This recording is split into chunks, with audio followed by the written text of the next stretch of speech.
The stars had never seemed so close, yet humanity had never felt so small. Captain Jake Morrison stood on the bridge of the horizon's edge, watching the massive alien station grow larger on the view screen. The structure was unlike anything humans had ever built. It stretched for miles in every direction, a spinning wheel of metal and light that hummed with the power of technologies Earth could barely understand. "We're being hailed again," said Dr. Lisa Harper from her station. She was the best xenobiologist Earth had, handpicked for this historic mission. Her hands trembled slightly as she worked the controls. "They're sending coordinates for docking." Jake nodded and gestured to his pilot. "Take us in, nice and slow." The first contact had happened 3 months ago. A human exploration vessel had stumbled upon a patrol ship near the edge of known space. The aliens had been surprised to find another intelligent species, but not particularly excited. They had sent a cold, formal message inviting Earth to send representatives to Station Omega-7 for what they called an integration assessment. The message had made it sound like a formality, a simple introduction to galactic society. Earth had been thrilled. After centuries of wondering if they were alone, humanity had finally found others. The United Space Command had assembled their best people and sent them on the horizon's edge with dreams of friendship, trade, and shared knowledge. Those dreams were about to die. The docking process took an hour. When the airlock finally opened, Jake led his team into a corridor that seemed designed for beings much larger than humans. The ceiling stretched 30 feet high and the walls glowed with a soft blue light that hurt his eyes. Waiting for them was a creature that looked like a giant mantis, standing nearly 12 feet tall. Its 4 eyes studied them with what might have been contempt. "Follow," it said in perfect English, though its mouth parts barely moved. The translation technology was impressive, but the tone was not welcoming. They walked through endless corridors, passing dozens of different alien species. Some looked almost human. Others were so strange that Lisa had to fight the urge to stare. None of them paid the human delegation any attention. It was as if they were invisible beneath notice. Finally, they entered a massive chamber shaped like an amphitheater. 12 raised platforms surrounded a central floor, each occupied by a different alien species. The mantis creature climbed to one of the platforms and took its place among others of its kind. Jake realized these were the leaders of the Galactic Council. "Humans," a voice boomed through the chamber. It came from a being that looked like it was made of living crystal, its body refracting light into rainbow patterns. "You stand before the Galactic Council. I am Speaker Torval of the Karathi. We have reviewed the data collected by our patrol. We have studied your world, your technology, your history. We are prepared to render our judgment." Judgment. The word sent a chill down Jake's spine. This wasn't supposed to be a judgment. This was supposed to be a first contact, a meeting of equals.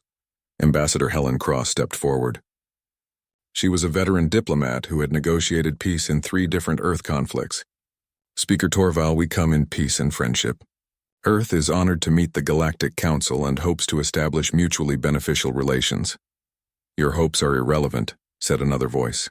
This one came from the mantis beings, the Vrath, as Jake had learned.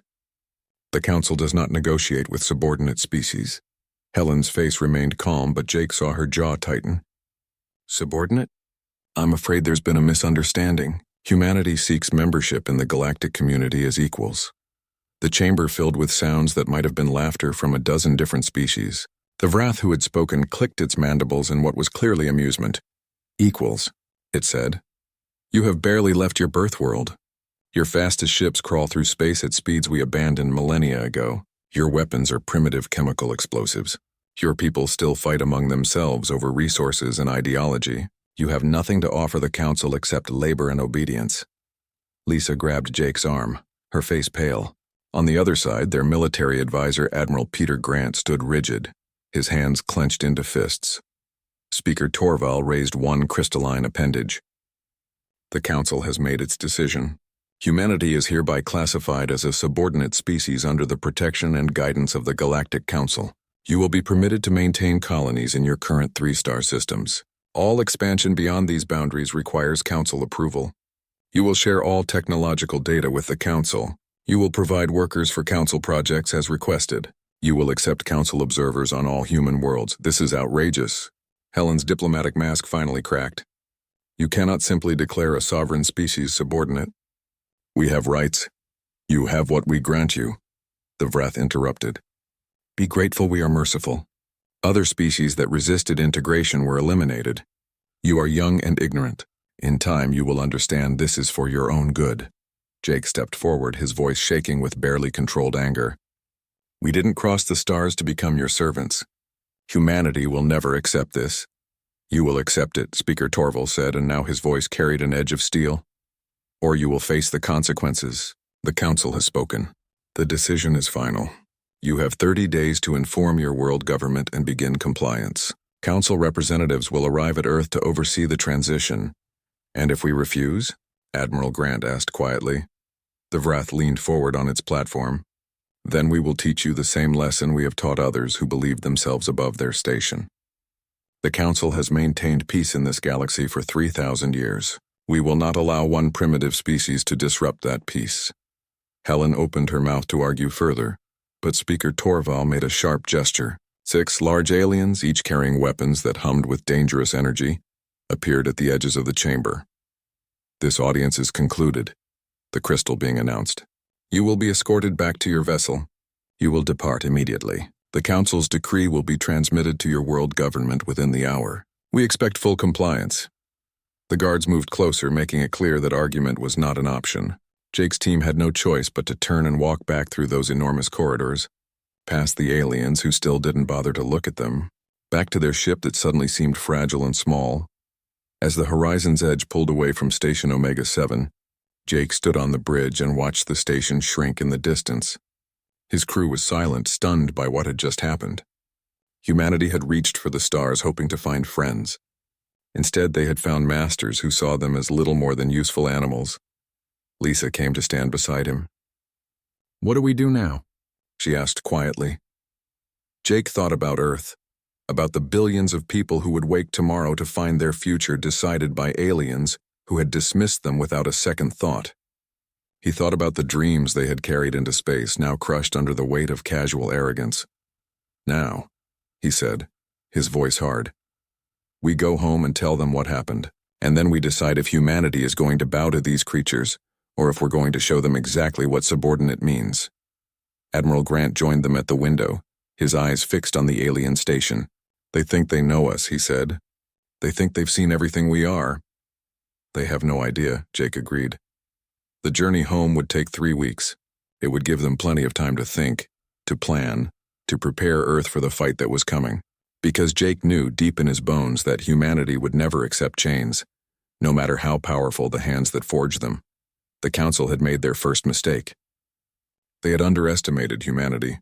It would be their last. The emergency session of the Earth United Assembly had been going for 6 hours straight.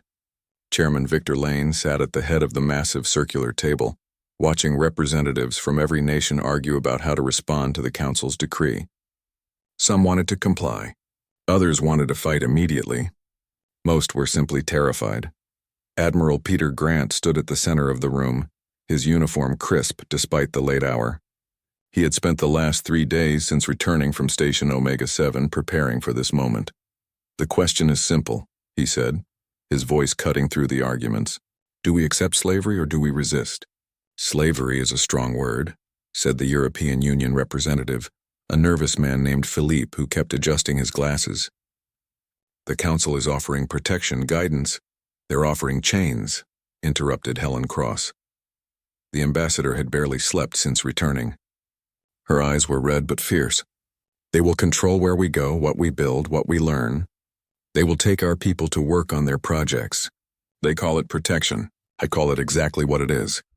Victor Lane raised his hand for silence. "Admiral Grant, your military assessment." Peter brought up a holographic display that filled the center of the room. It showed the 3 star systems humanity currently occupied: Sol, Alpha Centauri, and Tau Ceti. Around them, the display marked dozens of Council installations, patrol routes, and fleet positions.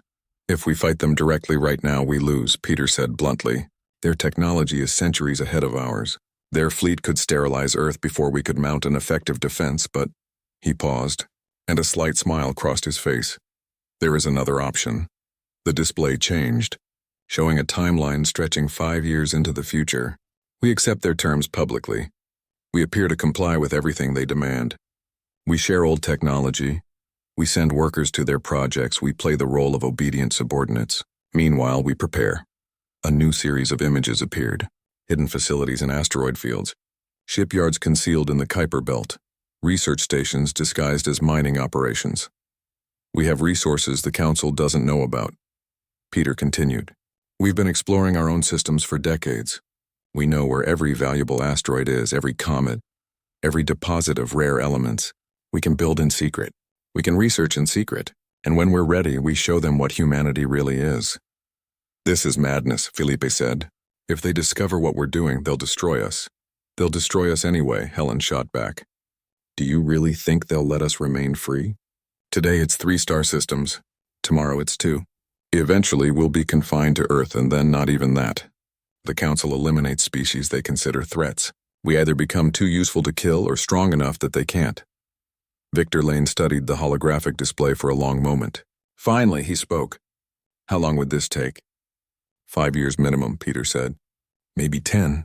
It depends on how quickly we can mobilize resources and how well we can hide our activities. And you believe we can hide from a galactic power that's existed for 3,000 years? Peter's smile widened. They've existed for 3,000 years in peace. They've grown comfortable, predictable, arrogant.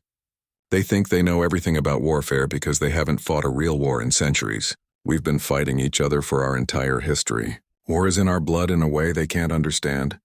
The room fell silent. Finally, Victor stood. I'm calling for a vote. All in favor of Admiral Grant's proposal? Hands rose around the table.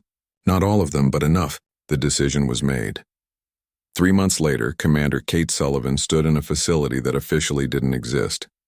It was buried half a mile beneath the surface of Ceres, the largest asteroid in Sol's belt.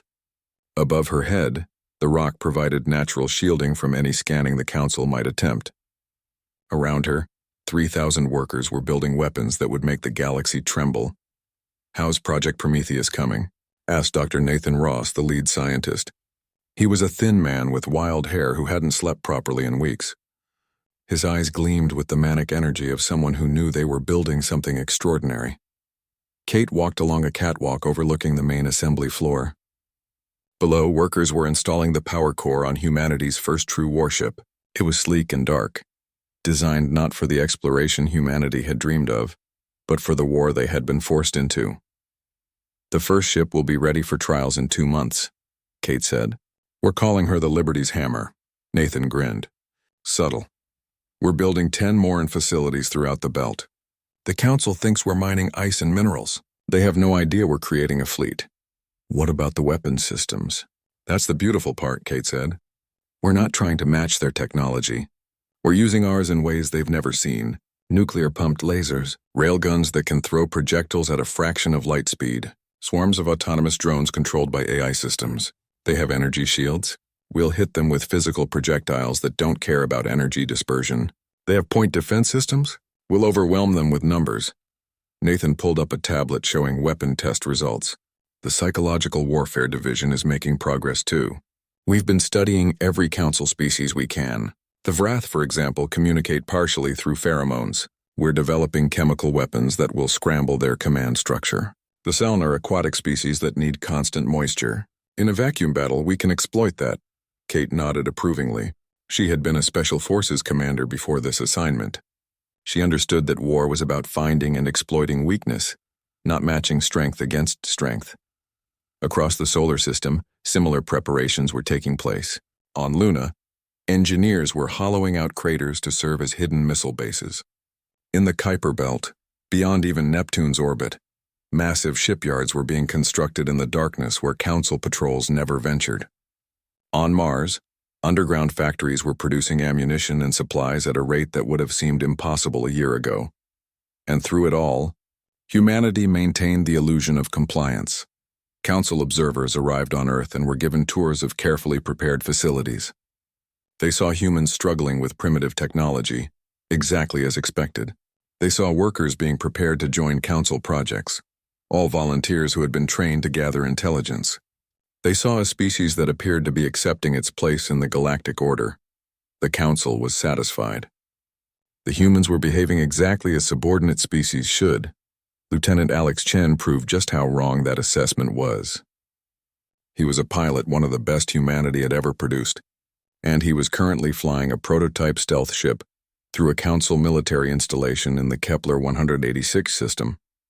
The ship was tiny, barely large enough for one person and a life support system, but it was coated in materials that absorbed scanner waves and equipped with technology that mimicked the energy signatures of cosmic debris. To the Council's sensors, Alex was just another piece of space rock. He drifted past massive battleships that could destroy Earth's entire fleet. He recorded their weapons, their shield frequencies, their communication protocols. Every piece of data would be analyzed by human military intelligence, turned into weaknesses that could be exploited. Liberty Base. This is Ghost One, Alex whispered into his communicator. I'm inside their perimeter. Beginning detailed scans, Kate's voice crackled back. Copy that, Ghost One. Make it quick. You've got 20 minutes before their patrol pattern cycles. Alex worked in silence, his fingers dancing across controls as his ship's sensors devoured information. Somewhere in the installation, Council officers were probably having a normal day, completely unaware that a human was stealing their secrets. 15 minutes later, he was clear and accelerating toward the edge of the system. The mission was a complete success. Back on Earth, Victor Lane sat in his office reviewing reports. Publicly, he was cooperating with the Council's demands. Privately, he was coordinating the largest military mobilization in human history. A message appeared on his screen. It was from Admiral Grant, encrypted with codes that would take the Council's computers 1,000 years to break. Shipyard 7 is operational. First squadron will be ready in 18 months. The Council suspects nothing. Victor allowed himself a small smile. Across human space, in dozens of hidden facilities, thousands of people were working toward the same goal. Scientists were pushing the boundaries of human knowledge. Engineers were building weapons that would shock the galaxy. Soldiers were training for a war that most people didn't even know was coming. The Council had declared humanity subordinate. They had given humans 3 star systems and told them to be grateful. They had treated Earth's people like children who needed guidance. What they didn't understand was that humanity's greatest strength had always been adaptation. Humans had conquered their own world not because they were the strongest or fastest, but because they could learn, improvise, and overcome any challenge. The Council was about to become the latest challenge. In the darkness of space, in hidden bases and secret shipyards, humanity was preparing to teach the galaxy a lesson it would never forget. The subordinate species was sharpening its teeth, and soon, very soon, those teeth would bite back. The mining station orbiting Kepler 442b had been operating for 8 months. It was a small facility, home to 3,000 colonists who spent their days extracting rare minerals from the asteroid field surrounding the planet. On paper, the station violated Council restrictions. Kepler 442 was outside humanity's permitted 3 systems, but it was remote, far from any Council patrol routes, and the humans who worked there believed they were safe. They were wrong. Captain Ryan Blake was in the cafeteria when the alarm started screaming. He dropped his coffee and ran toward the command center, his heart pounding. Around him, other workers were doing the same, their faces painted with sudden fear. "What's happening?" Ryan shouted as he burst onto the command deck. The sensor operator, a young woman named Sarah, pointed at her screen with a shaking hand. "Ships, 15 of them. Wrath signatures. They just dropped out of faster-than-light travel at the edge of the system." Ryan felt his blood turn to ice. "Are they hailing us?" "No, sir. They're charging weapons." "What? Why would they?" Ryan didn't finish the question. He already knew the answer. The Council had found their illegal colony, and they were going to make an example of it. "Send a distress signal to Earth," Ryan ordered. "Full emergency broadcast. Then prepare to evacuate. Get everyone to the escape pods," but even as he gave the orders, he knew it was hopeless. The Wrath ships were already accelerating toward them. The station's escape pods were designed for emergencies like hull breaches, not military attacks. They would be sitting ducks in space. The first weapon hit 60 seconds later. A beam of purple energy sliced through the station's outer ring, vaporizing metal and flesh alike. The station shuddered, and Ryan heard screams over the intercom. "Return fire!" someone shouted. "With what?" Ryan yelled back. "We're a mining station. We don't have weapons." More beams lanced through the darkness. The Wrath ships were methodical, surgical. They weren't just destroying the station. They were making sure nothing survived. Every escape pod that launched was immediately targeted and destroyed. Every section of the station was systematically torn apart. Ryan grabbed the communications console. "This is Captain Ryan Blake of the Kepler 442 mining station," he said, his voice steady despite the terror flooding through him. "We are unarmed civilians. We surrender. Please, we have families here, children. We surrender." The response came in a cold, clicking voice he recognized from the council chamber. "There is no surrender for those who defy the council. You were warned. This is the consequence." The final beam cut through the command center. Ryan had just enough time to see the purple light filling his vision before everything went dark. The destruction was total. 3,000 people died in less than 10 minutes. The Vrath fleet left no survivors, no witnesses, no evidence except scattered debris floating in the cold vacuum of space. But they had forgotten one thing. Ryan's distress signal had reached Earth. Admiral Peter Grant stood in the United Space Command headquarters, watching the footage that had been transmitted from Kepler 442. The quality was poor, broken by static, but it was clear enough. Clear enough to see the Vrath ships firing on an unarmed station. Clear enough to hear Ryan Blake begging for mercy that never came. Clear enough to see 3,000 human lives snuffed out like candles. The command center was silent. Every officer present had watched the same footage. Many had tears on their faces. All had rage in their hearts. "Get me Chairman Lane," Peter said quietly, "and activate the fleet. All of it." Helen Cross arrived at the emergency assembly meeting with fire in her eyes. She had spent the last 2 years playing diplomat, smiling at council representatives pretending to be grateful for their guidance. All while knowing that humanity was preparing for war. Now the pretending was over.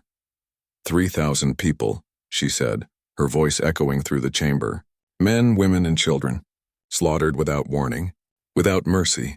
Because they dared to mine asteroids in a system the council claimed we couldn't enter. She brought up the footage on the main display. Many of the representatives had already seen it. Most looked away. The images were too horrible, too real. "The council has issued a statement," Helen continued. "They claim the attack was a lawful enforcement action.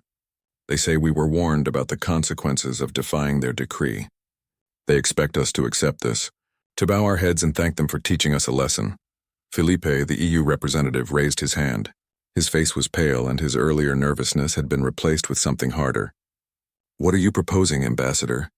Helen looked at each representative in turn. "I'm proposing we stop pretending. We've spent 2 years building in secret, preparing for a day we hoped would never come. That day is here. The council has drawn blood. Now we show them what it means to make humanity bleed." The vote was unanimous. Every hand rose. Every nation, every colony, every human settlement across 3 star systems spoke with one voice.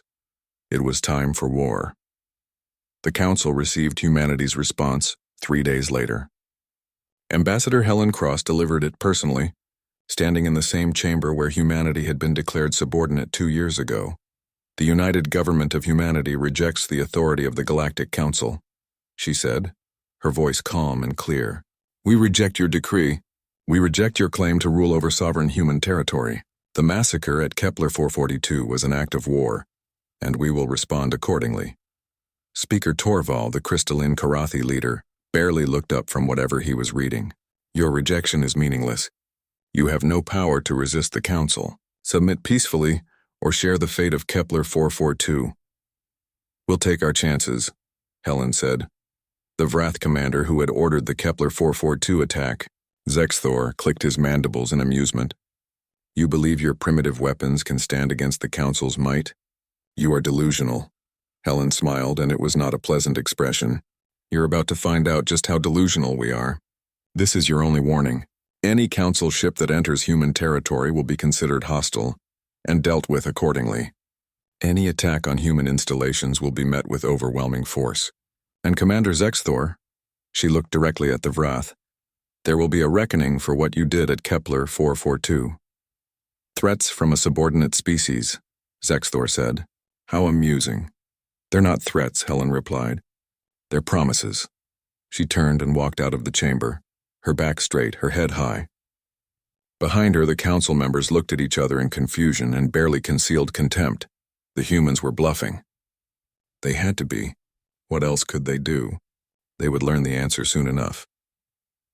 In the darkness beyond Neptune, in hidden shipyards that the council had never suspected existed, Admiral Peter Grant, stood on the bridge of the Liberty's Hammer. Around him, 9 more warships of the same class hung in space, their hulls dark and silent. Beyond them, dozens more ships were arrayed in perfect formation, destroyers, cruisers, carriers loaded with drone fighters, everyone built in secret, crewed by volunteers who knew they might never see Earth again. "Sir, we're receiving the authorization codes from Earth," reported the communications officer. Peter nodded. He thought about Ryan Blake and 3,000 others who had died simply for trying to build a life among the stars. He thought about every human who would have to live under Council rule if this gamble failed. "Send to all ships," he said. "Operation Liberation is go. Set course for the Trappist system. It's time to show the Council who they're dealing with." The fleet began to move, accelerating toward the first Council military installation. Aboard the Liberty's Hammer, Jake Morrison stood at the weapons console. He had left the Horizon's Edge behind to command this warship, to fight for the freedom the Council had tried to steal. "Captain Morrison," Peter said formally, "arm all weapons systems." Jake's hands moved across the controls with practiced precision. "Weapons armed and ready, Admiral. Targeting solutions locked." "Good." Peter looked out at the stars ahead. Somewhere out there, the Council was waiting, confident in their power, secure in their superiority. They were about to learn what happened when you pushed humanity too far. The subordinate species was coming for them, and this time humanity was bringing weapons that would burn the stars themselves. The Trappist system was home to the Council's largest military installation in this sector of space. Station Guardian 5 orbited the system's third planet, a massive structure bristling with weapons and shielded by technology the Council considered impenetrable. 200 warships were stationed there, a force capable of crushing any resistance. Commander Zexthor stood on the station's command deck, reviewing reports of the Human Declaration. The other Council members were concerned, even frightened. Zexthor was merely annoyed. He had dealt with rebellious species before. They all learned the same lesson eventually. "Sir, we're detecting unusual readings at the edge of the system," reported one of his officers. "What kind of readings?" Zexthor asked, not particularly interested. "Unknown energy signatures. Multiple contacts. They're human ships, sir." That got Zexthor's attention.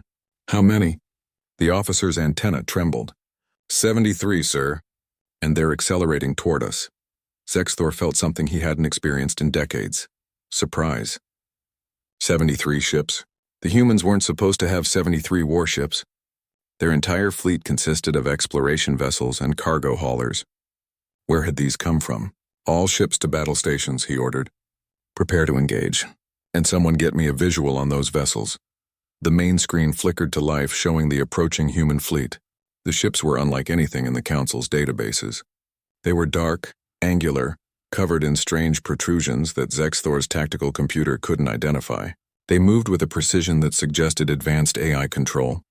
"Open a channel," Zexthor said. "Let me speak to whoever commands this fleet." A moment later, a human face appeared on the screen. It was Admiral Peter Grant, his expression cold and determined. "Commander Zexthor," Peter said, "I'm here to deliver justice for the 3,000 people you murdered at Kepler 442. "You cannot win this battle," Zexthor replied.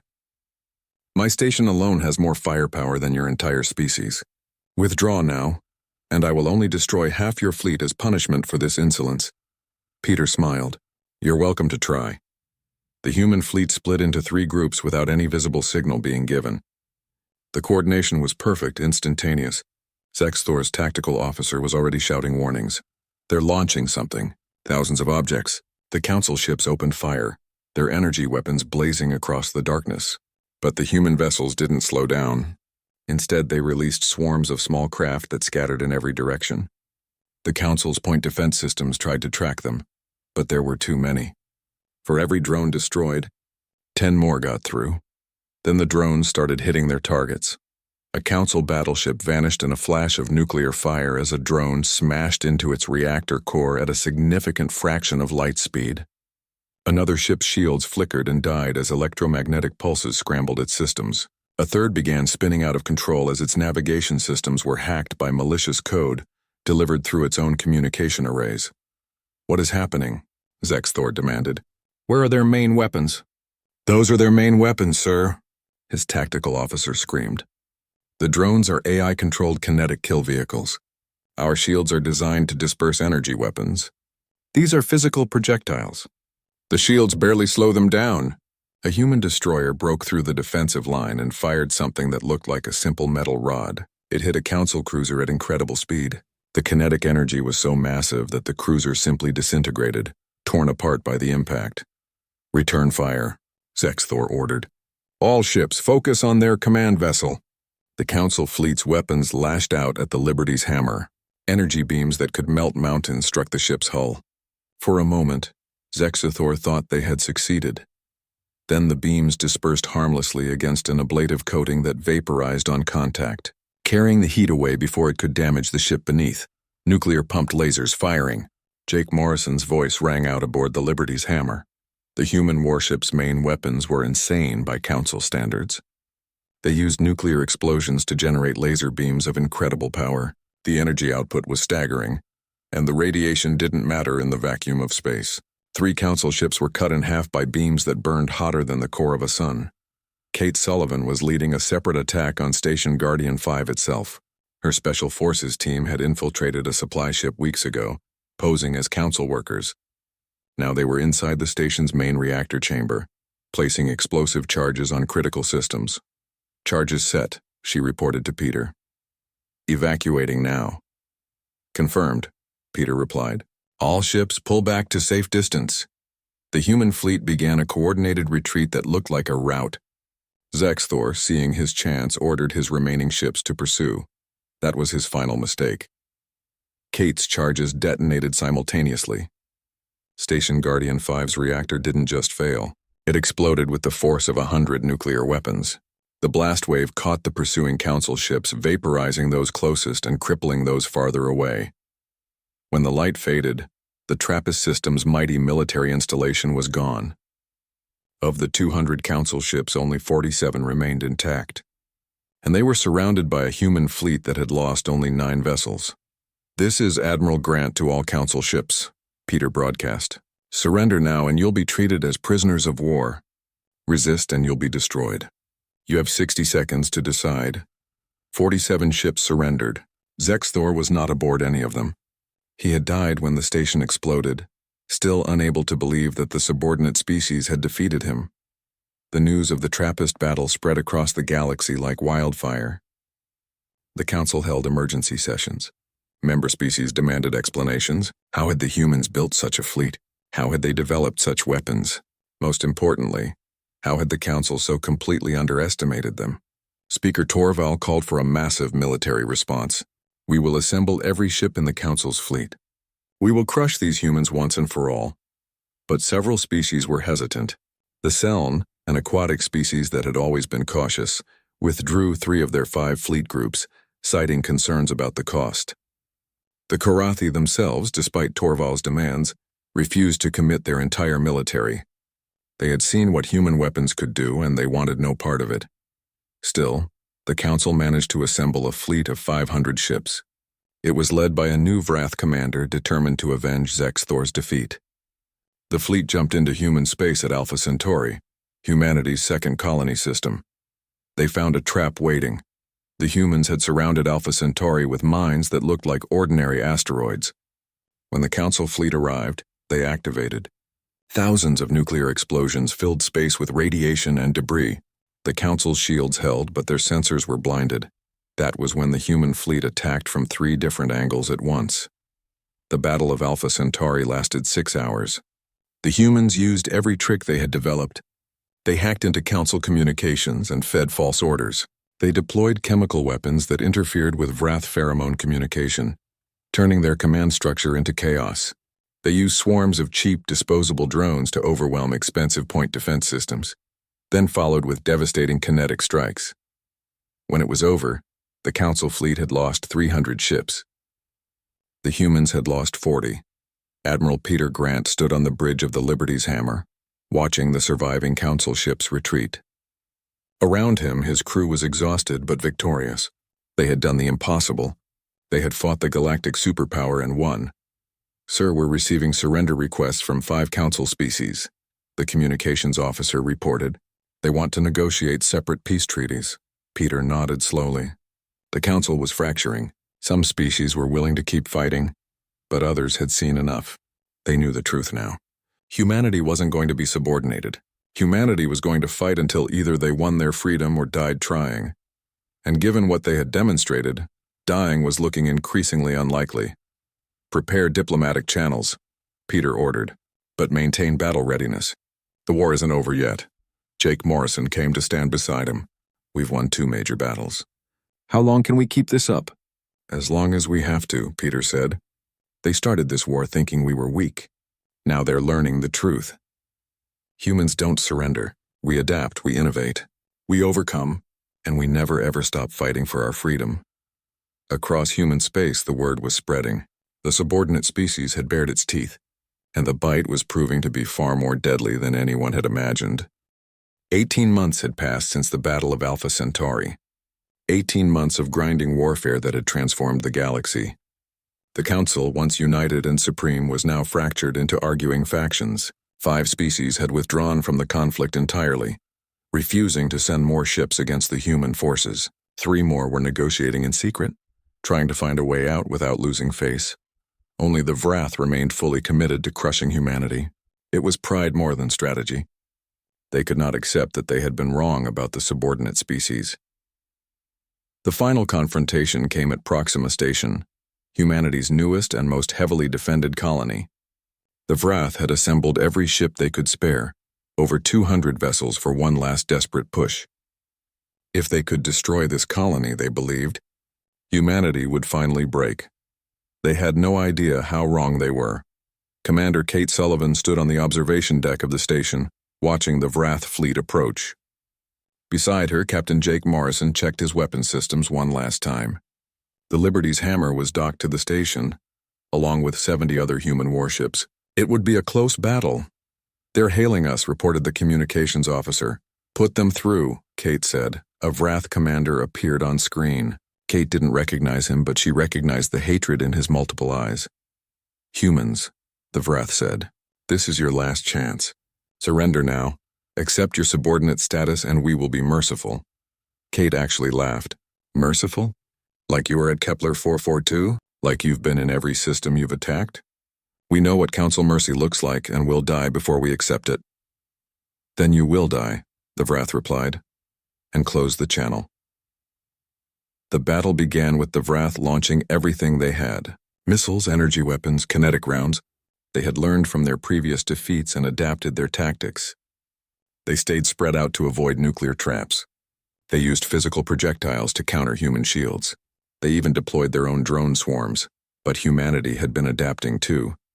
Jake opened fire with weapons the Council had never seen before. Directed electromagnetic pulses that fried ship systems from the inside.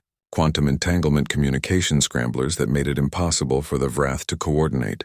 And most devastating of all, AI combat programs that could predict and counter enemy movements faster than any living pilot. The Vrath had adapted. Humans had evolved. Admiral Peter Grant coordinated the defense from the station's command center. He had fought in every major battle of this war. He was tired, his hair had gone gray, but his eyes were still sharp. "Delta Wing, flank them from the upper axis," he ordered. "Charlie Wing, prepare the new kinetic barriers. And someone get me a firing solution on their flagship." The human ships moved like a swarm of predators. They had spent 18 months learning how to fight together, how to anticipate each other's moves, how to turn individual ships into one unified weapon. The Council had spent 3,000 years in peace, growing comfortable. That comfort was costing them everything. A Vrath battleship exploded as a human cruiser rammed it at full speed, the crew having evacuated seconds before impact. Another went dark as its reactor was overloaded by a precision hack. A third simply broke apart as railgun rounds tore through its hull. But the Vrath kept coming. For every ship destroyed, another took its place. They were determined to win no matter the cost. "Sir, their flagship is breaking through," shouted the tactical officer. Peter watched as the massive Vrath command ship pushed through the defensive line, heading straight for Proxima Station. Its weapons were charging, preparing to deliver a killing blow that would shatter the station and everyone on it. "All power to forward shields," Peter ordered calmly. Then he opened a channel to Jake. "Captain Morrison, I believe it's time to test our newest weapon." Jake smiled grimly. Yes, sir. The Liberty's hammer undocked from the station and positioned itself between the colony and the Vrath flagship. For a moment, the two ships faced each other across the darkness of space. Then the Liberty's hammer fired. The weapon was called Project Sundancer, and it had been in development for over a year. It used focused antimatter beams, a technology so dangerous that testing it had destroyed 3 moons. The beam that lanced out from the Liberty's hammer was invisible to the naked eye, but its effects were immediate. The Vrath flagship's shield simply ceased to exist. The armor beneath boiled away. The ship itself began to come apart at the molecular level as matter and antimatter annihilated each other in a chain reaction that spread through the vessel like fire. The flagship exploded with such force that nearby Vrath ships were caught in the blast. When the light faded, the Council's command vessel was gone, along with 15 other ships that had been too close. The remaining Vrath fleet hesitated. For the first time in the entire war, they faltered. That hesitation was fatal. The human fleet swarmed over them, destroying ship after ship. Within an hour, it was over. The Vrath fleet was destroyed. Only a handful of vessels escaped, fleeing back to Council space with news of their final defeat. Kate stood on the bridge of the Liberty's hammer, looking at the debris field that had been an enemy fleet. She felt no joy in the victory, only exhaustion and relief that it was finally over. 3 days later, the Galactic Council sent a formal request for peace negotiations. The talks were held on neutral ground, a small station on the border between Council and human space. Ambassador Helen Cross led the human delegation. She had aged during the war, her face lined with stress, but she held her head high as she entered the conference room. Waiting for her was Counselor Vexicala, a crystalline Karathi who had opposed the war from the beginning. With Vexicala were representatives from every Council species, even the Vrath, though their delegation was small and subdued. Ambassador Cross, Vexicala said formally, the Council wishes to discuss terms for ending this conflict. Helen sat down and placed a datapad on the table. These are humanity's terms. They are not negotiable. Vexicala examined the document. His crystalline face was unreadable, but Helen could sense his surprise. You are not demanding territory, not demanding reparations beyond what is reasonable. We never wanted an empire, Helen said quietly. We just wanted to be free. The Council declared us subordinate. We demand full recognition as a sovereign species with all rights and privileges that entails. We demand seats on the Council itself. We demand that those responsible for the Kepler 442 massacre face justice, and we demand that this never happens again to any species, human or otherwise. There was silence in the room. Finally, the Vrath representative spoke. His voice was bitter but resigned. And if we refuse? Helen met his eyes. Then the war continues. And I think we both know how that will end. You've lost over 60% of your fleet. 5 species have already left the Council. 3 more are considering it. You can continue fighting until there's nothing left of the Council at all, or you can accept that you were wrong. Another long silence. Then Vexicala spoke. The Council accepts your terms. The formal treaty was signed 2 weeks later. Humanity was recognized as a full member of the Galactic Council, with equal status to every other species. A war crimes tribunal was established. Several Vrath officers, including those who had planned the Kepler 442 attack, were brought to justice. Most importantly, the Council itself was reformed. The old system that had allowed species to be declared subordinate was abolished. New safeguards were put in place to prevent any species from being oppressed. 1 year after the peace treaty, a ceremony was held at the site of the destroyed Kepler 442 station. A memorial was built there, a monument to the 3,000 people whose deaths had sparked the war. Jake Morrison stood before the memorial, reading the names carved into its surface. Beside him was Vexicala. The Karathi counselor had become an unlikely friend, one of the few council members who had worked genuinely for peace. Do you think it was worth it? Vexicala asked quietly. All the death, all the destruction? Jake thought about Ryan Blake and the others who had died at Kepler 442. He thought about the thousands more who had died in the battles that followed. Human and alien alike. No war is worth it, he said finally. But sometimes it's necessary. Your council needed to learn that you don't have the right to decide another species' fate. We taught you that lesson. I just wish it hadn't cost so many lives. We were arrogant, Vexicala said. We had been the dominant power for so long that we forgot what it meant to be challenged. Your species reminded us, painfully but necessarily. Admiral Peter Grant arrived for the ceremony along with Kate Sullivan and dozens of other veterans. Earth's government had sent Chairman Victor Lane, even some council. Species had sent representatives to pay their respects. Helen Cross gave a speech honoring the dead and celebrating the peace that had been won. She spoke of hope for the future, of cooperation between species, of a galaxy where no one would be declared subordinate ever again. When the ceremony ended, Jake found himself standing beside a young Vrath warrior. The alien's posture was stiff, uncomfortable. "I fought against you," the Vrath said quietly. "At Alpha Centauri. I watched my ship brothers die." Jake nodded. "I'm sorry for your loss." "I hated you," the Vrath continued. "I thought you were the enemy. But now I understand. You were fighting for the same thing we claim to protect: freedom."